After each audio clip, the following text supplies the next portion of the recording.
Hello again, everyone. Welcome to another episode of Game Pass Grab Bag, your weekly podcast reviewing games in the Game Pass collection, bringing you three new perspectives of varying skill range.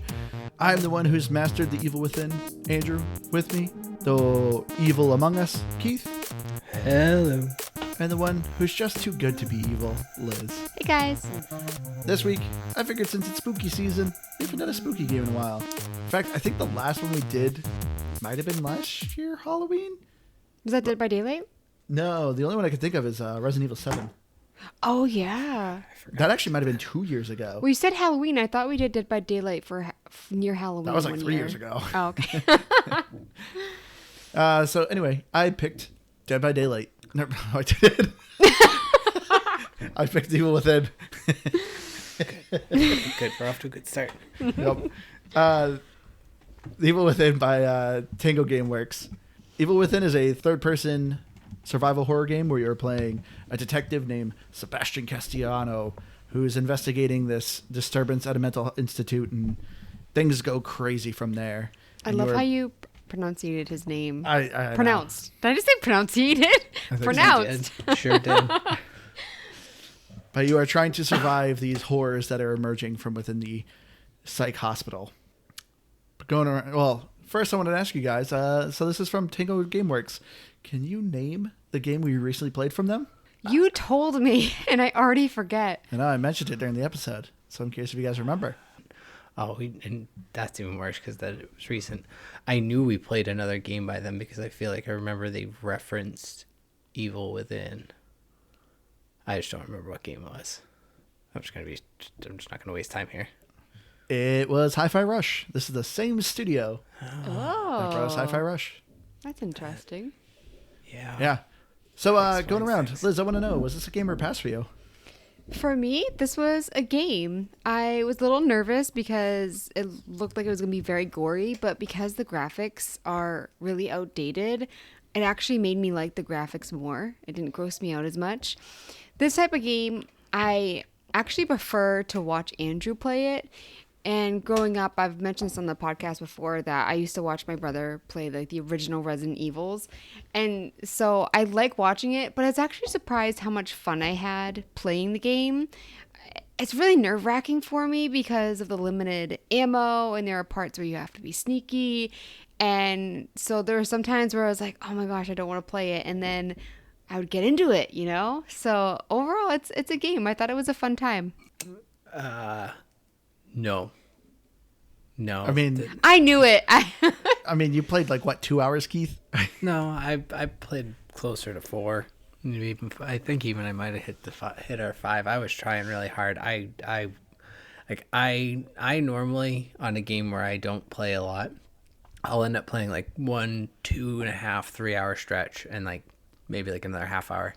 I probably sat down and played this 5, 6, maybe even more times than that, like independent times, and I would play for like 30-40 minutes and I would just get so irritated and so frustrated, and I was like, I can't do this, I can't do it. I could not play it. It was just so irritating to me. I did not enjoy my time with it. I don't typically like horror survivals in the first place. It's one of just my common consistent things. I don't like the speed that they move at. I'm too impatient for it. And then I didn't care for the way that I experienced the Evil Within either. So yeah, it was a pass for me. Did you ever put it down to casual because you were so frustrated, or? I did, as a matter of fact. And it didn't do anything to fix the things that I had issues with. So I instantly knew that you wouldn't like this game because of all the games that we've played that are like this or similar, I feel like you haven't liked. And so I was like, this is going to be a rough week for Keith. Yeah, I mean, that's an astute observation for sure. You're nail on the head with that one. Because yeah, it's a lot of it's a genre thing, but I honestly, I was so annoyed with the gameplay elements that I was dealing with, and I was just done with my time with it because I wasn't having fun. Well, this is a game. For me, it's actually, I'd almost say a definite game. playing this, it's been years since I played this. This originally was an Xbox 360 game, and I played it originally on the Xbox 360. And I remembered finishing it and being like, oh, I remembered loving it. So, when we picked it up again, I'm like, all right. I instantly remembered why I love this game. This actually might be one of my favorite survival horror games. The thing I generally love about The Evil Within is the pacing, which we'll get into. It does a really good line of being kind of spooky, does a good job of being tense, does a good job of having some good action elements. It has a good amount of jump scares, but it doesn't overuse the jump scares. There's a lot about this game that I actually enjoy. So yeah, this is a game. Definitely, it definitely shows its age. This game originally came out in 2014, so it's a bit old, but I think it still holds up pretty well. That explains some things. I didn't realize that, but Yeah. I don't. Either way. So then I wanted to ask you guys, on a spooky scale of 1 to 10, where do you think this landed for you guys? I thought it was more tense at some points, not really like spooky. I think I got one jump scare. There's one that got me. I like that you texted me at work and you said you had to stop playing because you yelled OSHIT. And Yeah, like, I kind of yelled it. I was like, I probably shouldn't be doing this. But yeah, I don't know. Are we doing out of 10? Yeah, Like a 3 out of 10. I'd only a 3. I'd probably give this like a 7.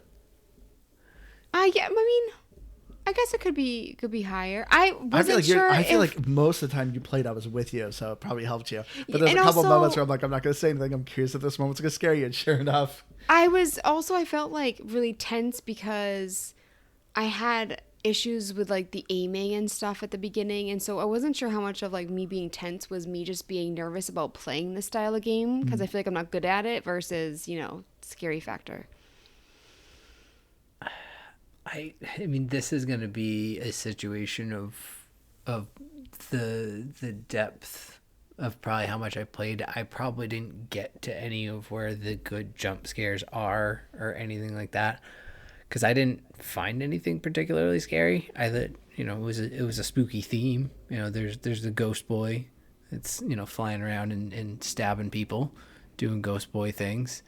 And what? Did you play a different game? A ghost boy flying around? I don't know. That's what I'm calling the guy in the white cloak.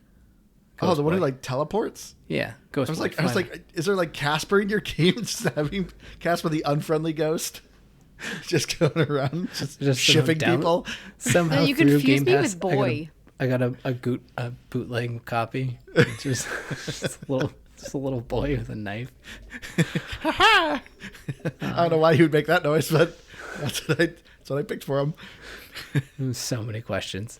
So I don't know. I didn't find it particularly that. I just and because I just kept playing the same parts over and over again because I would not quite hit it perfectly and then I would get into one hand-to-hand combat and that was the end of that fight because we'll talk about gameplay. Yeah, Man, I wish you recorded your gameplay because I really I had a feeling you were like gamer raging with this. I was again. I'll wait for gameplay. Okay, But basically 0 for you. Then, I didn't for spooky. Yeah, I didn't think it was too scary. I don't know. You'd hear the big guy grunting and all of that for a while, and so then when he finally does pop out of something, you're like, oh, there he is. Yeah, it happened. There's no surprise to him. So, as I said, the story of The Evil Within, you are a detective named Sebastian who's with his partner, well, 2 partners, I guess, and a cop who's escorting you. You guys just got off a case, but an emergency call goes off that the local mental hospital has had an incident. There's numerous bodies that are being reported, so you're going in this backup, and you arrive, and you just essentially find everyone dead. And before you know it, you find, as Keith described, a ghost boy flying around, but it was actually a man in a cloak who can kind of teleport and stab people. But I guess, Keith's description works. Spaceman, go shoot. But you try to escape the hospital and end up crashing into the woods and discover that the residents are not who they appear to be. So you are trying to unravel this mystery as to, what happened to all the residents. Why are some people turning into these zombies? Where are your partners? And who is this strange doctor with this strange patient? But yeah. So as far as the story goes, I remember when I first played The Evil Within, I hated the story because it was so nonsensical, and it's just some of the dialogue too seems like it's like rough translation because like some of the dialogue didn't make much sense. But yeah, a lot of people are like talking, and after now that I've played the game, I am now seeing some of this dialogue, and I'm like, oh, I catch that now. I see what they're trying to say. But as someone who just was first playing it, I remember being like, this is so confusing. Like, it was kind of taking me a little bit out of the scare element of just like, now you're in the woods. Now you're at a church. Now you're in the city. Now you're in a hospital again. And it's just like, what? Why am I jumping around everywhere? But overall, I thought by the end, the story is actually very good. Well, so that, Oh, go ahead, Keith. is that something to do with like you're like jumping through some sort of dream scenarios, aren't you, or something along those lines? Well, apparently Keith got the references. Well, it was the very first time you go in. I don't remember exactly what she said, but she made some reference about dreams, and so when Who's she? Said, the nurse in the like little save point areas. Yeah. But yeah, there was a reference. I don't know, something about dreams, and so I was just like, oh, I think you're like going through and like I don't know, trying to fix things or what. I don't know what part you were trying to do, but I did get that much. The one thing that I was kind of disappointed in the story is I felt like the main character's backstory was a little cliche. It's like the number one like detective trope kind of. Not that it was bad by any means, and I didn't find out all the information, but like the second that I realized they were doing some backstory stuff, I guessed it. And so that wasn't very original. But Well, this is 2014. It's a little more original back then. Well, it's purgatory, right? Was it though? I mean, It's not purgatory, if you think Keith. about like, I mean, detective shows and stuff, it's like, I mean, they've been around for a long time.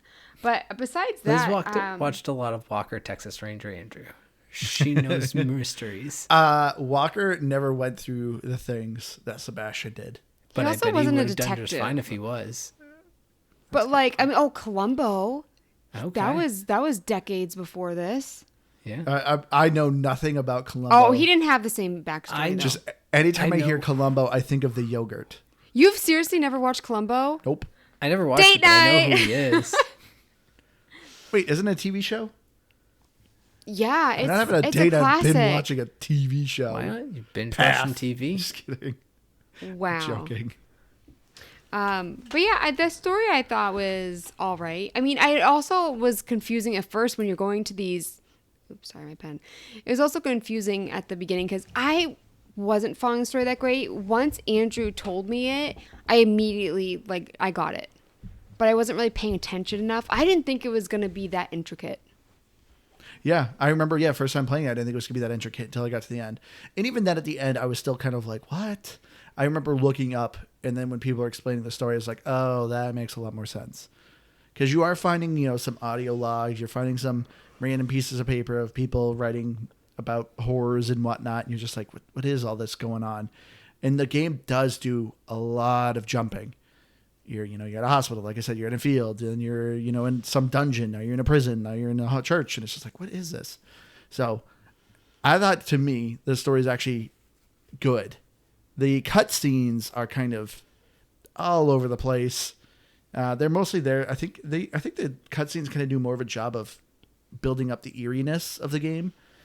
But I thought as like the story's unraveling, it to me, like I said, this game to me was relatively scary. Like to me, it was always tense. And I felt like the cinematics and storytelling of it, and like when you're kind of going through these different scapes, I think it did a good job. I do think it's important to point out that there really were ghosts in the game, to Yeah. Keith's point.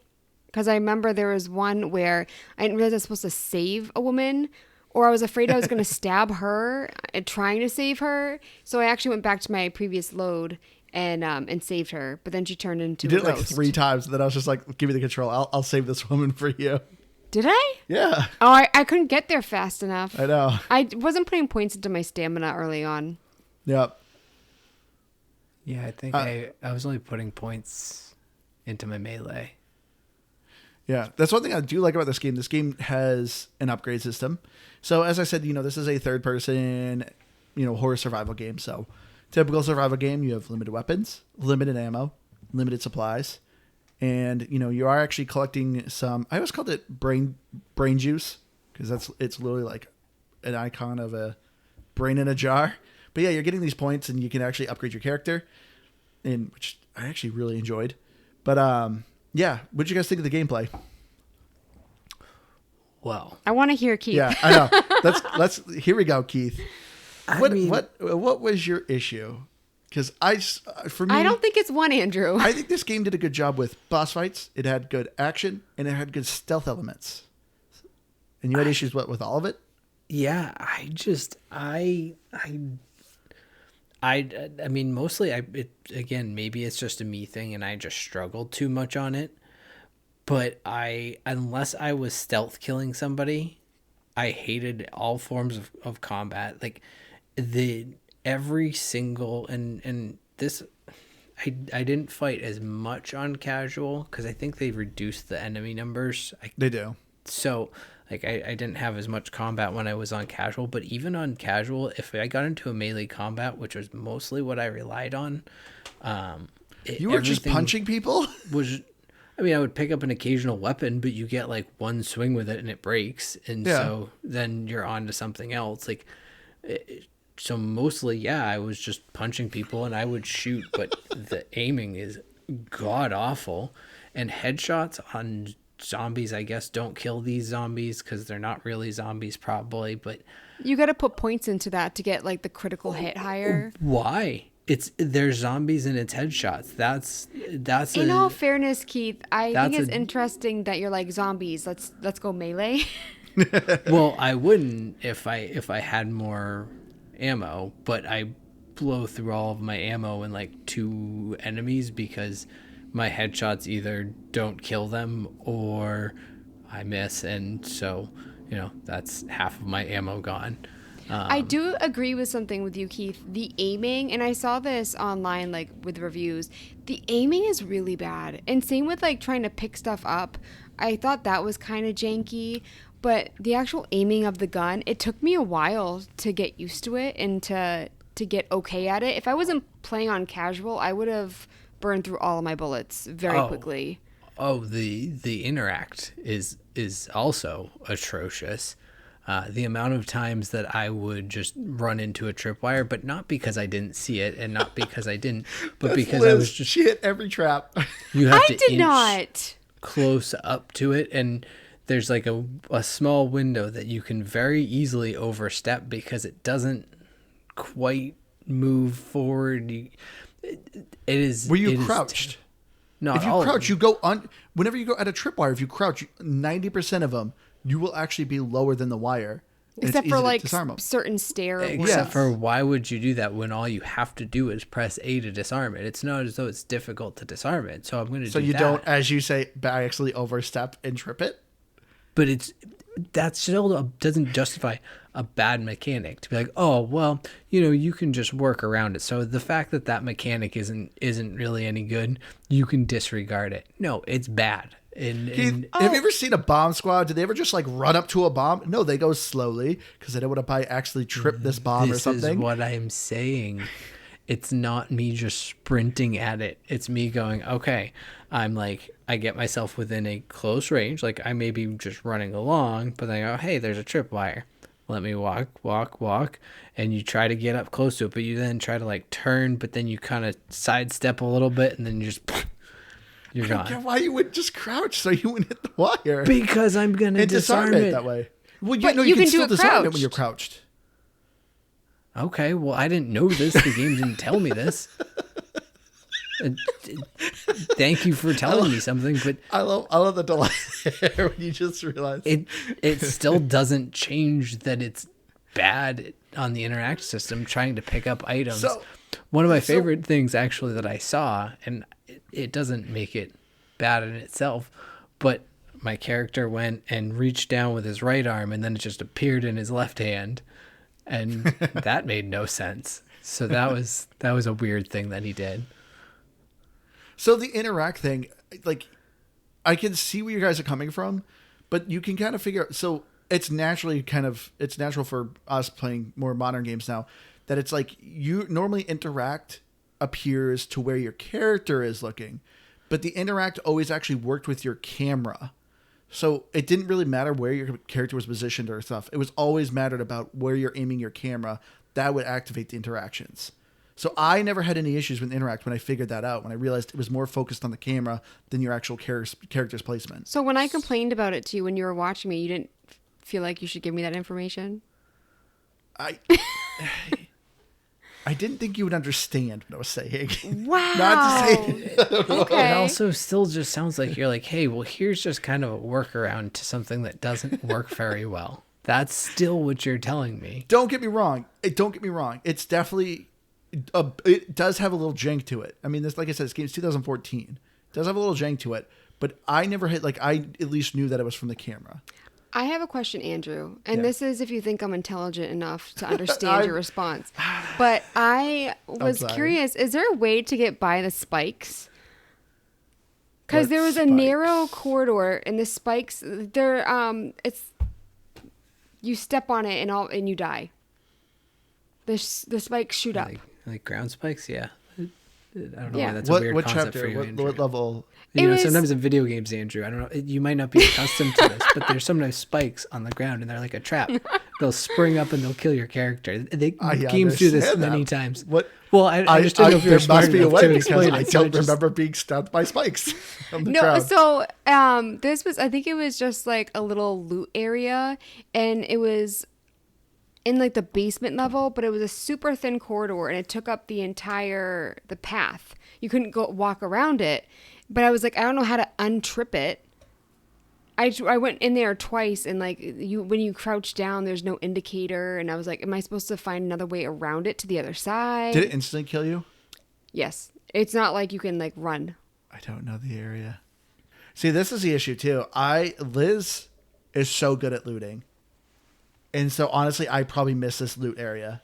Because I thought it was so funny when I was playing. There were so many times you're like, wait, I didn't get that. Yeah. I didn't get that. There's statues. There's these little statues of like they kind of look like the Virgin Mary, but if you shoot them, they have a key. Which there's a big loot room, and you can use the keys to unlock special loot. And Liz was finding like 5 to 6 in a level, and I maybe found 1. It's like whenever Liz with playing, she's maps. like, you just spotted them like crazy. You had a Hawkeye. And I was always curious. I'm like, man, is there just more in your game because you're playing on casual? But honestly, you're just way better at looting. So you probably found this basement. I don't know. I don't know what area you're talking about. You go a lot faster. It's hard. It's also hard for me to describe where it was because I felt like, like all the different buildings and sheds and areas, Yeah, kind the of- environments can look a little samey, yeah. yeah, and also I found the navigation really hard, kind of. Like I didn't know where to go, or I'd accidentally circle back and be like, wait, I think I've been here before. Because the paths aren't really, like if it's like a path through the grass, it's not like a very clear path, kind of. Yeah. I found the layout to be relatively linear. In the houses, it was fine. I'm just talking when you're outside. Like in the first 2 chapters, like in the woods. I was thinking all of it.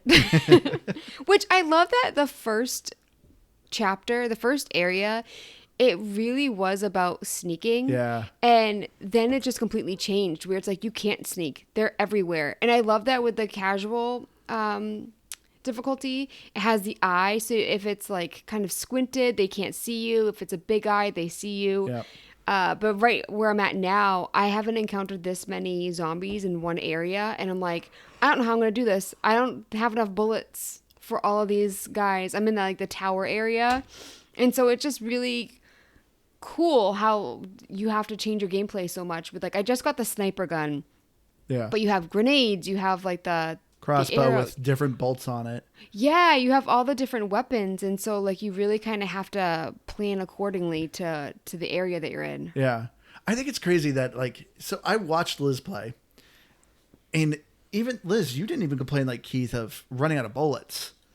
Because I personally never helped you Like I never got the controller and like took it from you and helped you with like a boss fight. Oh no, I helped you I think with the chainsaw guy. Oh, because the achievement though. Oh yeah, that was It was yeah, for the achievement. He got one achievement for me. But besides that though, like I remember I thought like for sure, Liz, like you were gonna be in the same boat as Keith, because as soon as you get the gun, you know, you fight a guy right away, and all you have is the 6 bullet clip in it, and that's it, no spare bullets. And you used, I think, 5 bullets. You almost used all 6. Because the aiming at the beginning, it's so bad that Yeah. I really had to learn. And then after that, there were a couple, there's at least one time that I got really low, but I knew that I had the bow and arrow as a backup, and I had grenades. But there was a time where I was very low. Yeah. And so I ran by like 2 enemies. I was like, screw this. And I closed the door and I kept running.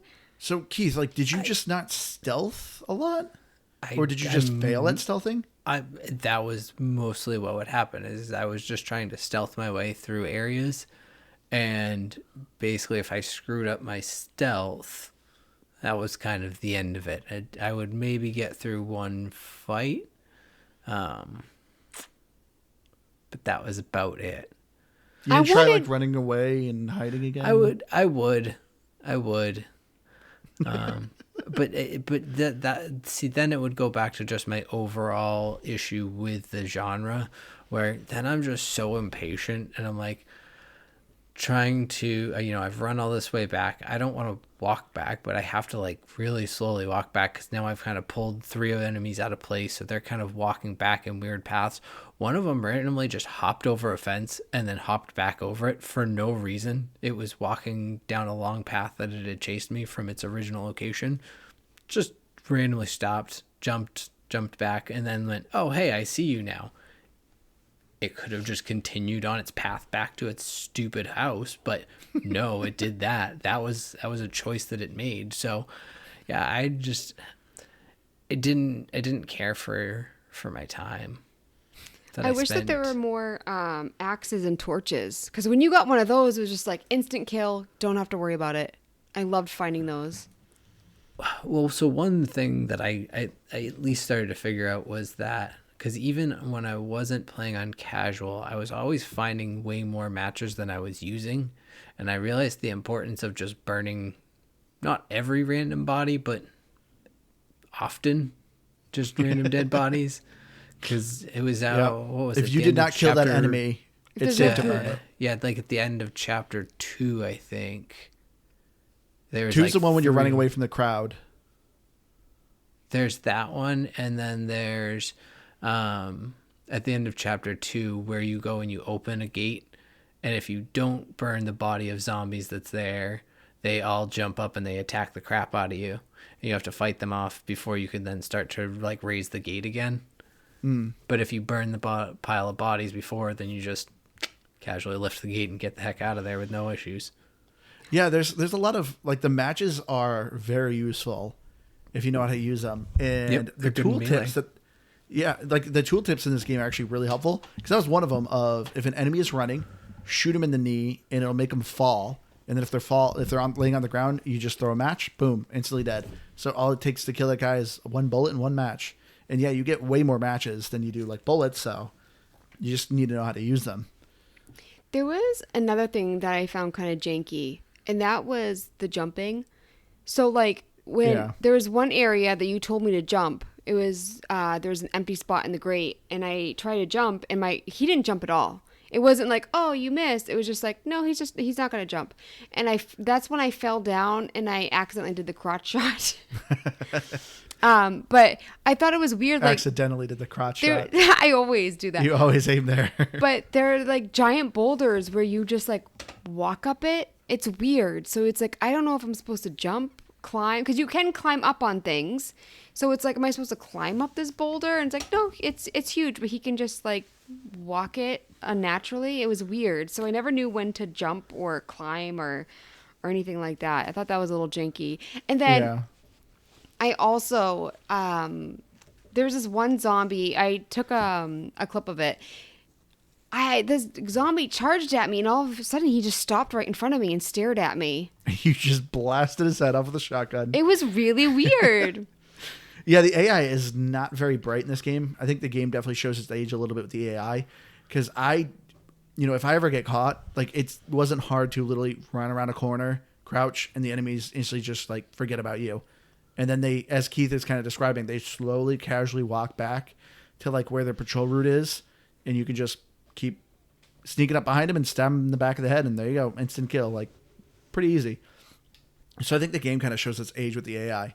But what I loved about this game is, like I said at the beginning, is its pacing.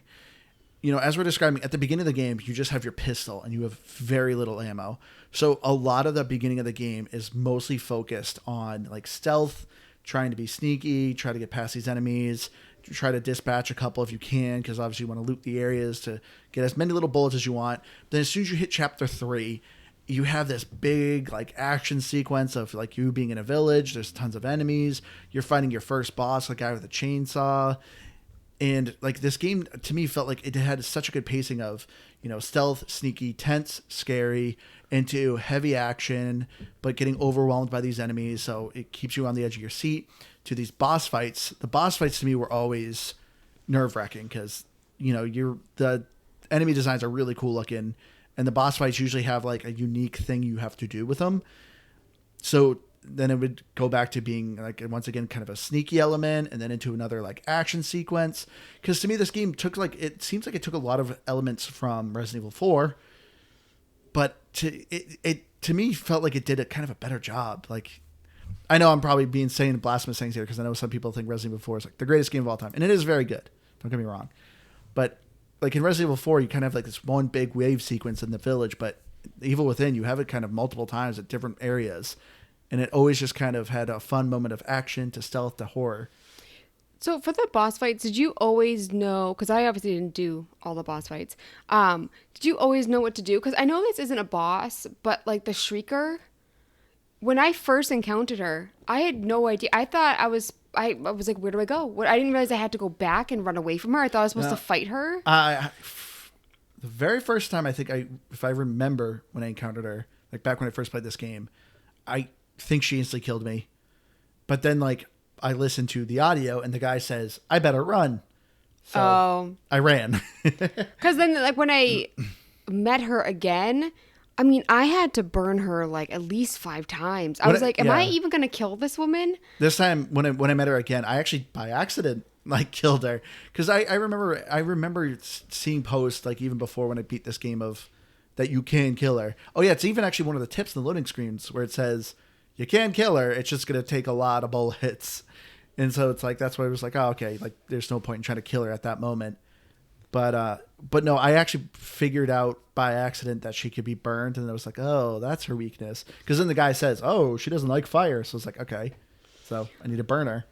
With what you were saying earlier with the pacing, I thought it was really cool how the game, like even the moments of like sunlight and darkness, you're in the village at nighttime, and then there's a certain moment where you walk out and it's bright light, and it was such like a different feeling. Yeah. So like with the pacing with like getting the weapons and the different enemies, you have the invisible enemy that was really annoying. It was so bad. The first time I was so bad at that. Those made you scream so much. I loved watching you fight those guys. The second one I killed very easily. The first one I really struggled with. Yeah. But I just thought it was weird how they had the pacing elements of the gameplay and the enemies and the weapons, but then it just felt so broken up by the atmosphere. So like daylight in the village, I was just watching you and you were in this like a mansion, Victorian mansion, and you like with the wallpaper and the books, and it was just like different vibes, different areas, and of course like the morgue. But I just thought it was really cool how they separated things. I know. I love the way you just said the morgue. The morgue. Did I say it weird? Kind of. Really went heavy on morgue. Yeah. The morgue. The morgue. I don't no, but that's what I liked. Yeah, but as you said too, though, Liz, like some of the environments can feel kind of samey, but I fully agree. Like it is just like the pacing of it. You're not just like always in a spooky hospital. Like I thought the pacing of this game, because this game's not short. It's like 15 hours. You're looking at I think like 14 chapters in this game. Some chapters are kind of quick, but to me, like the fact that it kept changing up what it's doing, of being like heavy action, then heavy horror, heavy stealth, like it kept the game fresh for me. I also always forgot to double kick the doors. I think it's because I was so into the stealth element too, where like I actually, and this is very unlike me because with stealth games, I'm more like just go in guns blazing, but I actually wanted more stealth, sneaking up behind enemies and assassinating them. I really enjoyed that at the beginning of the game, and I wish that there was more of it. I wish that you could kind of play it either way. Well, if we play Evil Within 2... Oh, you get to. I played a little bit of Evil Within 2. I've only played like 2 hours, but it's actually a bit more open world. So you have like more options of like kind of stealth. Is it way gorier because it's older? I've only played like 2 hours, but from what I remember, it's pretty graphic. Oh, okay. Yeah, this game's pretty graphic too, but as Liz said, the graphics are kind of outdated, which we'll kind of get into. One of the funny things that I encountered, like speaking about the AI being a bit dated, it was on, I don't know, what, one of the early chapters where you encounter that first mob. I just started sprinting away from all of them, and I went and I hit around a rock, and it wasn't like a line of sight break where they all like walked away.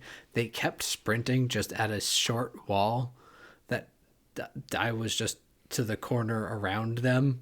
And so there's my camera of me just standing there doing nothing and then just sprinting.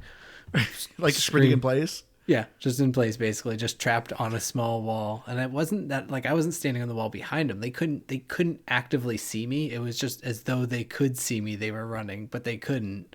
But a little ledge was just holding them back. Basically, and all they had to do was just run around the corner and they would have found me. But they didn't do that. I mean, they're zombies. They're supposed to be dumb. But are they, though? Now I'm wondering, because if there's invisible ones, there's not really... Well, I don't know. I say there's not really invisible zombies. I don't know. There's no real zombies. Do invisible Last time I checked, really exist? real zombies. But I like we both did a voice. That does not fit zombie canon, is all I'm saying. Okay, that's fair enough. Oh yeah, my character got stuck. Do you remember that? Oh my! You had to help me. Liz always finds these things. So sure enough, on the second chapter, you're supposed to sneak by a large group of enemies. You said stay to the right. Which would... Well, I guess I'll ask you in a second, Keith. But yeah, I told Liz, I'm like, okay, Liz, just hang to the right. Like, there's a little wall here, hang to the right.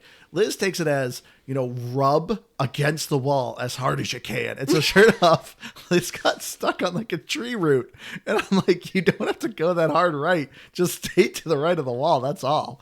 But Liz, of course, just takes it a little How was I rubbing against the wall if I got stuck on a tree? Because the tree was against the wall. And you literally like kind of climbed up the tree and got stuck in it. Oh, and there was the other time you hopped a fence. You hopped a fence and like your character jumped in like this weird geometry corner. Yeah, I got stuck. And you got stuck there. It's like, how do you find these spots? It's impressive.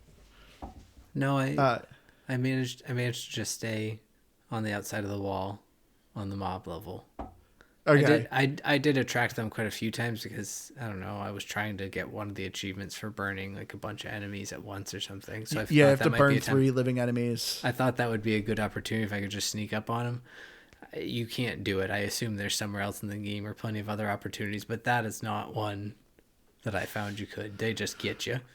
Although I think if you knock one down and burn them, then the rest of the mob would probably catch fire.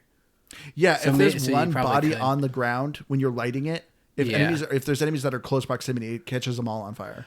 Oh, that's a fun thing if you notice. So they don't burn when they run over fire. They have to actively be there when the fire ignites. So yeah, don't think you're gonna light a body on fire and just have them catch it, because they run through fire or through a giant fire that's just burning in the middle of the ground that you can also run through. Also no fall damage, so I guess kind of a perk. If you're at a very tall ladder, just jump off it. It's fine. You're not going to die. But he does like the whoa movement of like, whoa, my balance. And so I think it's funny. For all of the things that he he gets hit. Great audio. I'm just going to keep dragging my leg because I got hit in the arm. And he just drags his leg for a while. No, he got hit in the leg. Are you talking about the chainsaw guy? No, I'm talking about just in general. That's always what he does when he gets hurt. He just drags his leg. So despite every little thing that happens to you just being a leg drag, you can jump from, I don't know, 150 feet in the air, and you're good. Don't worry about it.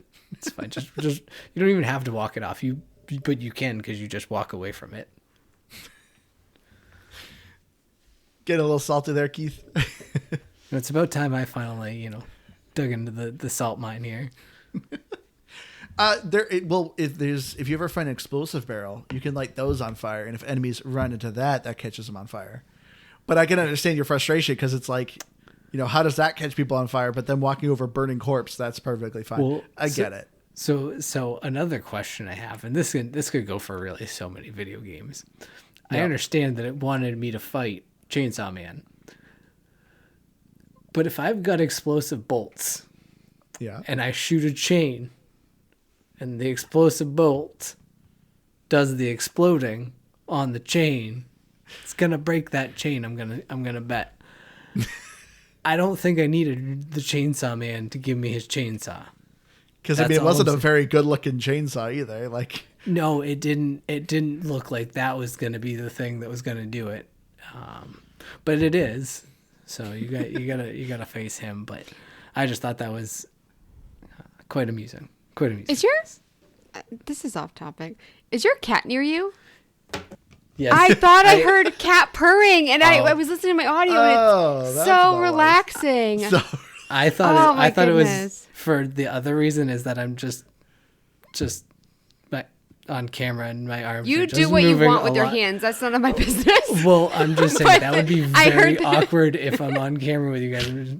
Anywho, Keith's the one actually purring. There's some audio for you. But I love hearing that. Yeah, it's kitty purrs. Is this your new cat? Yeah, he's such a butthead. He pees on everything. Oh, Piper desperately wants a cat so bad. Don't get a kitten. We want a cat. Yeah, I was gonna say get it probably 2 or 3 years old that probably had to be rehomed and probably lived with kids, because then they're gonna be already well socialized, and you don't have to deal with any of the kitten crap, and then you can have them for a long time still. Or get an old cat, because old cats need to be loved. Actually, their average lifespan is only 13 to 15 years, which is a long time, but dogs tell that to 10. Liz's mom's cat. Isn't it 19 years old right now? I don't know. I think it's 15 or 17. But Andrew is a dog person. But Piper, she really wants that cat. We just have these random feral cats in our neighborhood that just strictly poop in our yard. Like, they literally just poop in our yard, and we try to say hi to them or even throw them food. They don't want that. They just want to poop in our yard, which I don't mind. But I mind when I'm mowing the lawn and I run over and all I smell is just feces, and I'm like, come on. But you know what? Stinking cats. It's so funny. They don't want your food.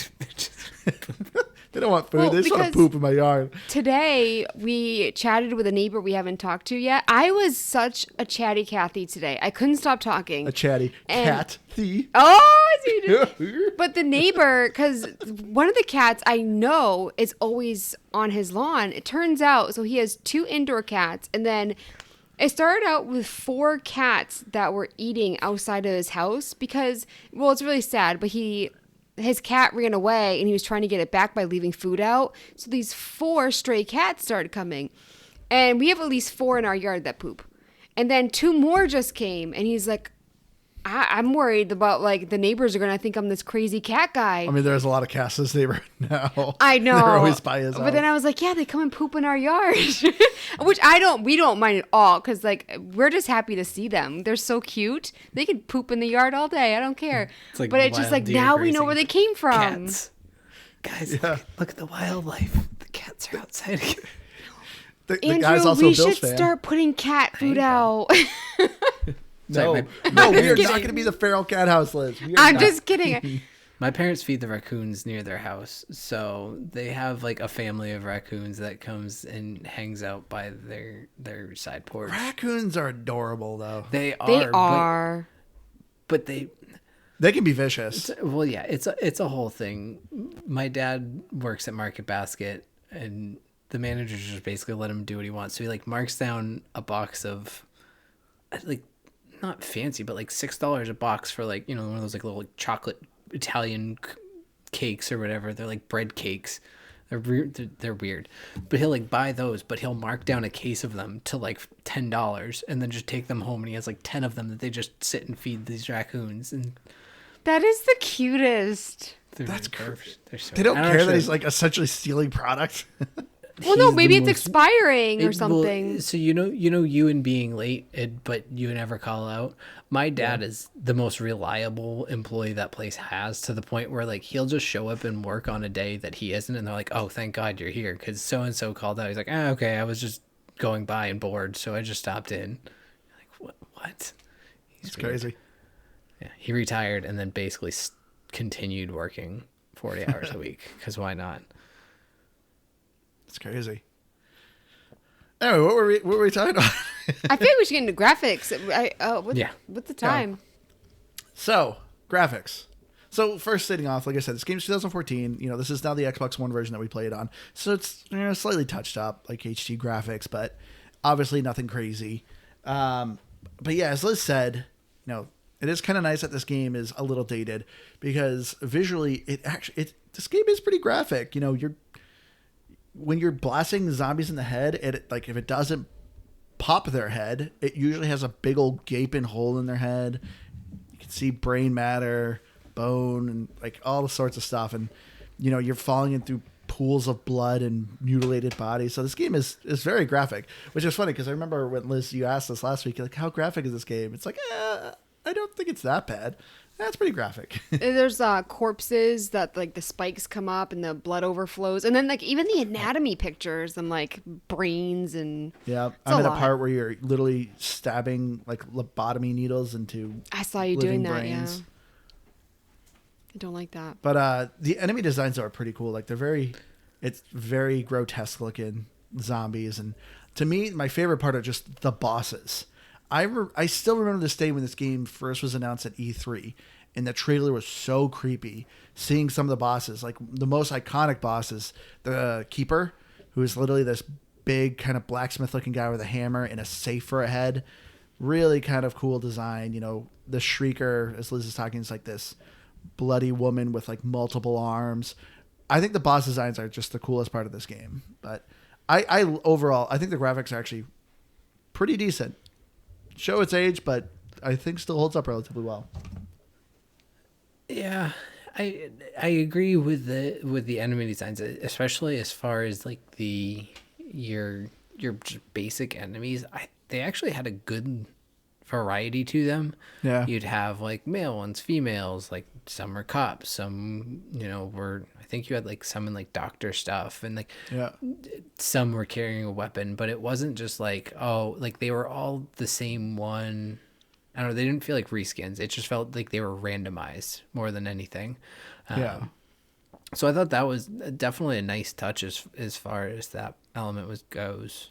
And yeah, I guess it was kind of cool that you could blow half their head off, but in my head, I'm fighting zombies and I'm shooting half their brains out. They're just supposed to fall over, can die. That's what zombies do. I don't like the system or how it works. But yeah, the overall look and feel was good. Another fun little, just probably, I guess you can say, showing its age. There's one of the dialogues you get into with the doctor where you just stare off into nothing as he talks like he's up in a room above your head talking down to you, and your character's just staring like an idiot off into nothing as the doctor just talks to you from above, and you talk back to him. Oh, you talk back. You don't look at him, because why would your character look at the person they're talking to? That would, I don't know, make sense. I mean, if zombies are around, my head's could be on a swivel. I'm not going to look at a guy. His head wasn't on a swivel. It was on a post. That post was a move.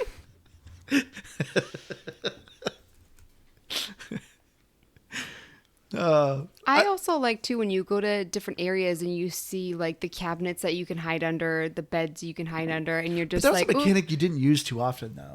I know, but that's why what I thought was weird. I wasn't sure if it was because I was playing on casual, but I would see that and think, oh, there's going to be a lot of enemies nearby, and a lot of times there weren't. Maybe you just want a good bed to hide under. But I do like that option. That, like looking around, like like the laboratories and stuff. Like there were always like like bits and bobs around that you could that you could look at, and it actually felt like an actual room. There's so many games we've played where it's just like it's like the same desk and the same chair. Yeah. And No, I agree, which makes part of the looting actually kind of fun. Because then you're kind of going around, you're like, ooh, is this a cabinet I can actually open? Is there going to be stuff in there?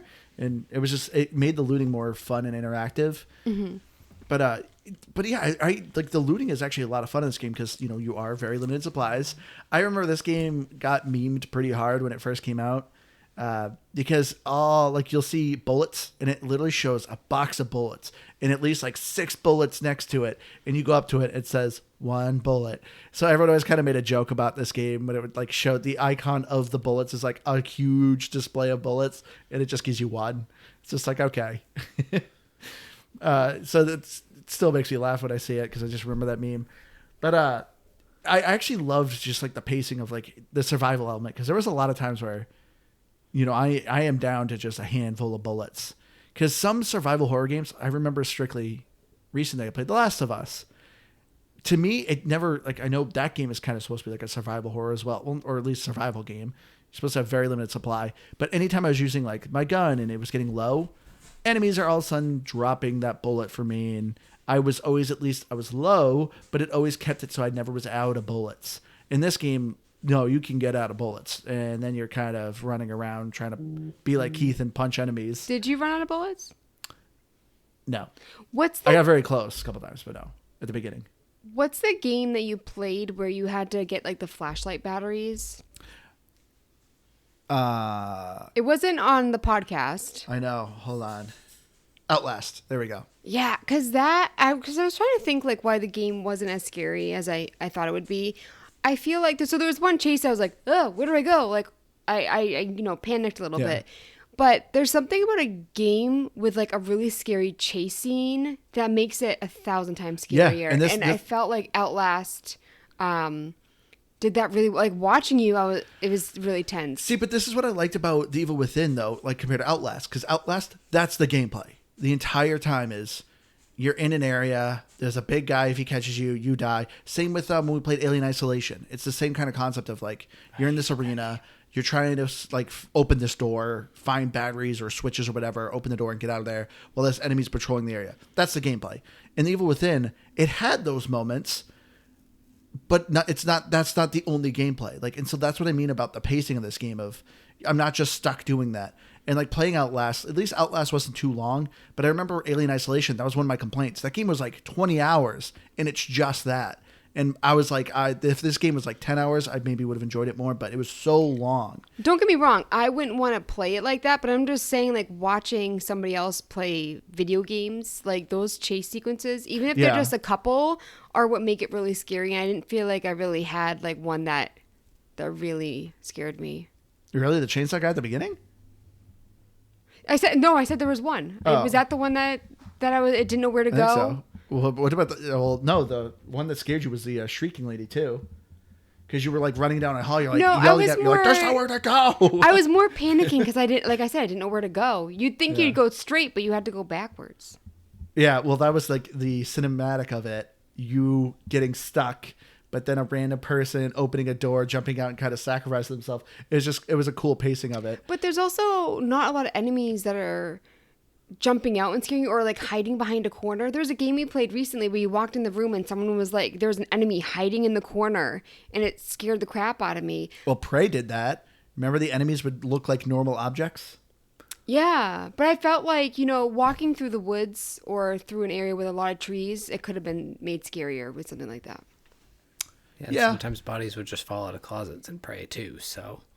There was a couple times they did in this game too. Some of us are still recovering from that moment. But this is also what I loved about The Evil Within 2, because that's the other thing that's usually the typical thing when it comes to horror games, because like Outlast did it. I get fed up when it's just jump scares, because to me those just feel like cheap scares.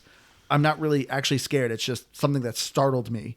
And this game didn't rely too heavily on that. It had a couple, and it would just throw them in every once in a while. Like you could kind of vibe that maybe one's coming, but it didn't rely on it. And that's what I liked about it. Cause I hate when a horror game's just jump scare. And it's just like, this is just cheap. Yeah. I feel like the weird double-edged sword of a jump scare, and even a good one, is you like have to know that it's coming to be scared by it. And somebody's like, obviously, I mean, you could just throw some terrifying image and just randomly at somebody's face and it would, but like, I don't know, like I think maybe that's what makes a good jump scare, is that you know it's coming, but it actually catches you off guard because it happens when you don't expect it. I just remembered the game that really annoyed me. I think you played it too, because I think it was Games for Gold. But do you remember Layers of Fear? It was all about like the painter. Yes, you were like in a Victorian house. Probably a couple hours of that. Yeah, so that game, you know, I don't think there was like one or two areas I guess you could technically die in the game, but there wasn't any danger. So the game literally just relied on like jump scares, and like halfway through the game I got like fed up with it. I'm like, this game isn't just scary, it's just doing jump scares. Yeah, I don't remember it well, but I do remember playing it. But yeah. The audio though, it's kind of, but yeah, so like that's generally what I enjoy about the audio as well though, is, you know, as I said, like that's usually what kind of gave you a jump scare, is maybe some screaming. I remember one that got you, Liz, was the ghost running out on fire. I don't remember. During the hospice area.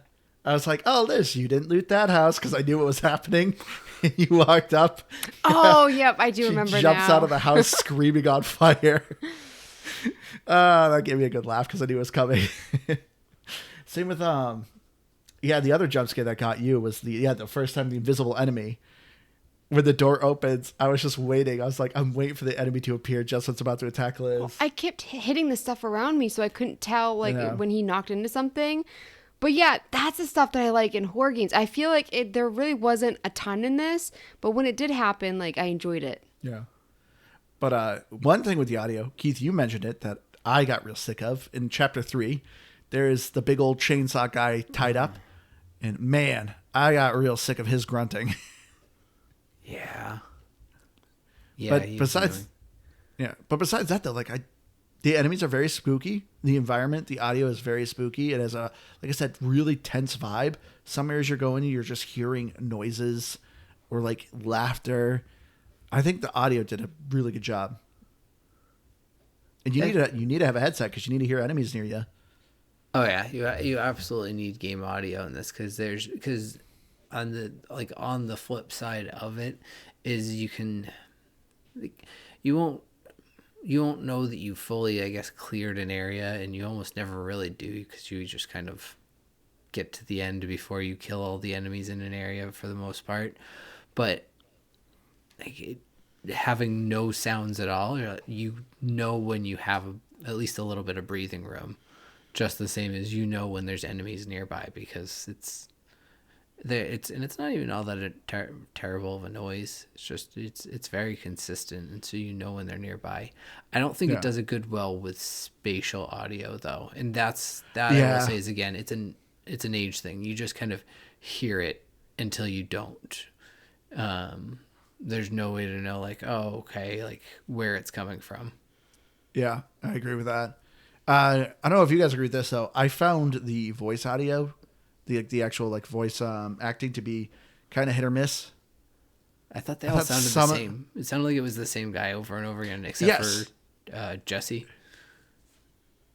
Joseph. No. Leslie, the patient? Yeah. Yeah, sorry. Well, I guess you never really heard much audio from your two detectives if you didn't get that far in the game, because you don't meet them again until like chapter 5. But but some of the dialogues, like in some of the lines, like I said, I don't know if it's like translation, because I do believe Tango Gameworks is Japanese. Yeah, I'll look it up. But anyway, some of it seemed like it was maybe like translation errors, because like just some of the dialogue was just like, that was kind of a weird thing to say. Well, I think the doctor did pretty well voice acting wise, but that's kind of all I remember. And then the detective has just what you would expect a detective voice to be, so I guess that's good. I really didn't pay attention to the audio this week. No complaints from me. But so as far as the achievements go, the achievements I actually really like within the Evil Within, because every chapter has a specific objective you can do, Not every chapter. There's, like I said, I think there's like 14 chapters. I think there's 2 chapters that don't have an objective. But like in chapter 2, the challenge is to like not kill anyone, to like sneak by everyone and finish the chapter without killing anyone. Same with like in like chapter 8 to not fire a weapon. So I loved that every chapter had its own specific task that you can do an achievement for. But then of course you have some generic ones of just killing 30 enemies, killing 100 enemies, killing 200, 400. There's a lot though. Uneasy. Yeah. There's 71 achievements. The top gamer score that you can get is 1,735. Because there's 2 paid DLCs. Yeah. Which, looking at our scores, Andrew, you're at 250 with 15 achievements, which you said you played this before, so this wasn't... So my 360 score is a bit different. Keith, you got 30 with 2 achievements, and then I'm at 105 with 5 achievements, but one of them Andrew got for me, because I was just like... So we're taking that away from you. Yeah, you can. Doesn't count. It's all right. So as far as achievement hunters go, I mean, it's not a hard game to get a majority of the achievements. There is, of course, one to beat the game on. I think it's called like Akuma, which is like extra hard difficulty. So, if you want 1,000 in this game, it's going to be a bit of a challenge. But overall, like just beating the game, you can get quite a bit of the achievements just by playing it. Yeah, but you didn't really talk about that. Like, what was your preferred difficulty? I mean, I played normal. To me, I thought normal was good. There is a hard, and then, like I said, an Akuma mode. And you get those once you beat the game. But there is also a New Game Plus. And a New Game Plus, you get a rocket launcher, which is awesome. So you can start just blasting everyone. Oh, that's kind of cool. Does it give you... Which is a very Resident Evil thing. Yeah, Resident Evil always kind of did that too. Probably makes cleaning up achievements a lot easier. Yeah, if you want to go back for those like chapter specific ones. I know I had a hard time saying that. But anyway, let's get to our final thoughts here. To our final evil thoughts. For me, as I said, I really like The Evil Within. Revisiting this now, I forgot how much I did really enjoy this game. The pacing of it to me just feels so good that it kept the game kind of going and fresh. Like I said, you're looking at like 15 hours to beat this game. But the story, very confusing at first. So you're going to be playing those 15 hours, and it won't be until like that last hour you're like, oh, okay. Or unless I guess you're Keith. Keith, I guess, kind of had a more grasp of what was going on than I did. Because I listened to the dialogue. But at least I could shoot a gun, Keith. I'm the one who doesn't like story or anything. I was the one who heard the dialogue. I was just going to say that. Explained the game. I was a young kid in 2014. You, in 2023, you still played more of this game than I did. But yeah, so to me, the story is actually pretty good. It's actually like a horror game that's just not meant to be like, oh, it's just creepy for creepy. It actually has like a pretty interesting story. I thought the pacing of it, like I said, is good. Good stealth, good boss fights, good action elements, but still keeping you on the edge of your seat and always feeling tense. So I felt like as the game was going on, it's getting less and less scary. Like to me at the beginning, it's definitely where it's more heavy on the stealth and in the scares. But yeah, The Evil Within's just a fun time. Highly recommend it. Especially now that, when you're listening to this, it's probably past Halloween because we're recording this. It's actually already past Halloween. Yeah, but we really nailed it. I know. This is typical us fashion where it's just like, hey, remember that news from last month? Let's talk about it. November is spooky season. Game Pass grab bag. Hey, Christmas is taking over more and more. We're gonna try to reverse it. Actually, make Halloween Andrew, stretch it's more. a you thing because I was bringing up Halloween games in September, and you're like, and then you waited until this week that you're like, hey, let's play one. Because I know Keith doesn't like them. What does our Canadian listener base look like? Can we just call it Canadian Halloween? Because Canada has Thanksgiving in October, and the U.S. has it in November. So I don't know. Maybe we can just call it Canadian Halloween, and no one will know. Happy Canadian Halloween. All right, there we go. We're making it official. November 1st is Canadian Halloween, and that's where. Do they even celebrate Halloween?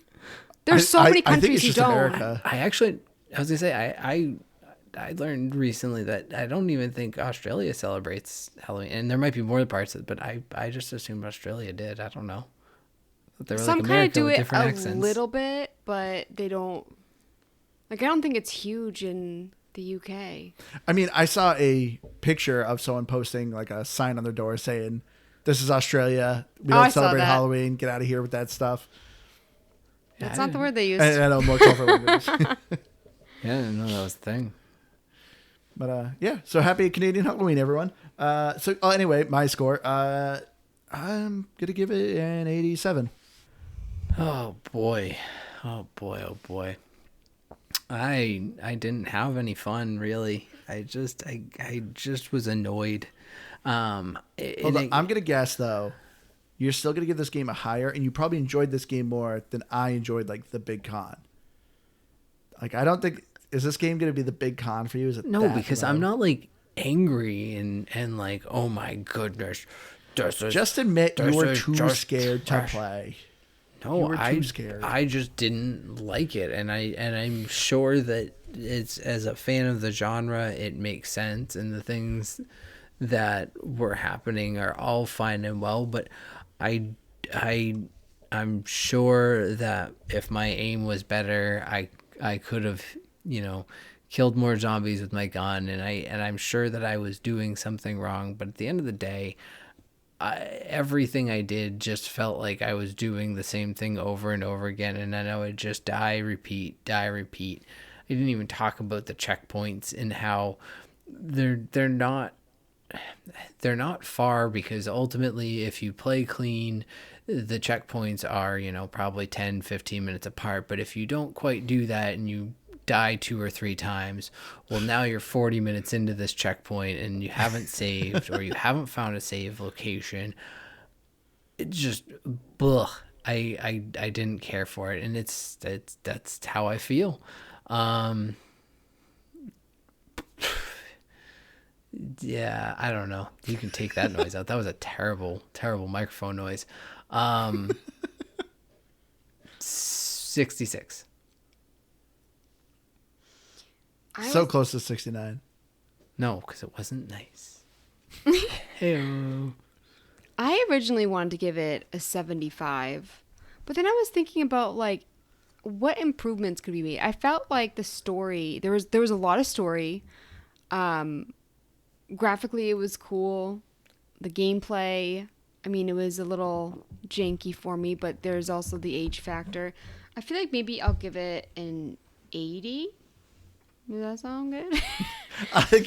Well, 75. Notice, I'm like, put your points higher. like what? Change your score for me. Well, I was just thinking, like, I feel like with 75, there are things that you like don't like. Yeah. And I can't think of things I really didn't like. So I guess I'll give it an 80. And looking at Metacritic, which honestly, the new Metacritic setup, it takes me a hot minute to figure this. Yeah, out. you were saying some curse over there. Yeah. And you're like, this Metacritic, I hate it so much. But Xbox One 79 and 8.5, and then which there was a critic who gave it a 40. That's really low for critics. Huh? And for 360, the users gave it an 8. And then our fourth and silent co-host did review this in 2018. Oh boy. There were some curse words. He some gave it a 0, turds. right? What? 0? Yeah. I mean, saying that, you probably figured it out. It's so hard to like. It's so weird. Like, I just don't know what this guy likes. Because like with Keith, I could easily be like, oh, we're playing a roguelike. Instantly, I know this game will not be below an 80 for Keith. But like this guy, it's like, what does he like? I don't know. I mean, we could like I have gone through his ones that he've given higher scores. I know he likes Starfield. I think he gave Ori like a 4. But looking at what he said, he said the character we control is a terrible scoundrel, incapable of running 3 meters, and who walks crouched like an old senile turtle. And then something that confused me. Old senile turtle. Said that he got it. Look the same. He said they got it in a sales bin, and he referred to it as a frisbee to play with my kangaroo. I thought he was French Canadian. It really confused me. That must have been a translation error. Is there like a French saying about a kangaroo? Maybe. Well, he's French Canadian.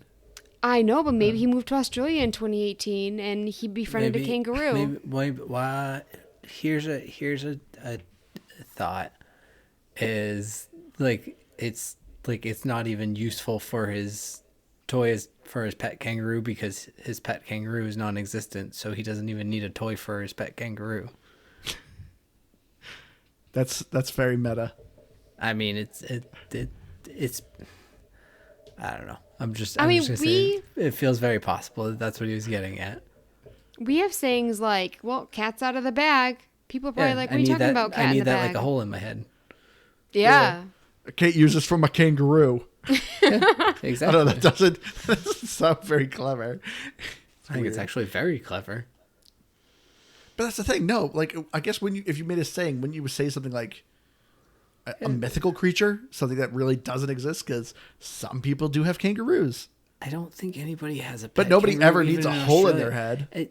I mean, okay, I'm not gonna say nobody has a pet kangaroo. I'm sure somebody has some level of a pet kangaroo that it's probably like a rescue that they've raised in captivity. People don't just own kangaroos as pets, whether they're real or not. It doesn't need to be mythical. People don't own kangaroos as pets on the norm. They're vicious. I've heard from people in Australia, like, you don't mess with kangaroos. I mean, if you did throw a disc at a kangaroo, I mean, you're in for a beating. Probably pissed right? off, yeah. Have you seen them? They are jacked up. My brother, or his girlfriend posted a picture of a kangaroo, and I'm like, he's been in the gym. He was so muscly. Yeah, they are. But anyway, let's wrap it up here. If you have any game suggestions, please go to GamePassGrabBag.com. You'll find our links to all our things, our email. We love to hear some game suggestions. And if you also played it, you can give a review. We'll read it. But I've been your hardcore gamer host, Sanji. You can find me on Xbox Live at Firebird01952. Now I remember. Also, one of our links, you can find a link to our Discord where you can come hang out with us. We record usually around Tuesdays, 8:30 EST, or 8:30 p.m. Except we're not always consistent. But yeah, come join us on our live recordings. If it's not Tuesday, it's Wednesday. Oh, well, today's Wednesday, but... And if it's not 8:30, it's usually after 8:30. Yeah, it's like 9. So anyways, and if you join our Discord, I don't know, maybe you can see my cat. Again, he's annoying, but you can see him. And I've been Keith, and when you're listening to this, it'll be a week late, so happy belated Canadian Halloween. And I'm Liz the Noob, gamertag Dean, and I'm on Twitter and Instagram at Liz Noob, Noob is EW. And yeah, thanks again for having your cat on the podcast. It was so cute. I hear it purr. Yeah, he can't. I can't hear it. But anyway, we love you all. We'll see you again next week. Bye, guys. Bye.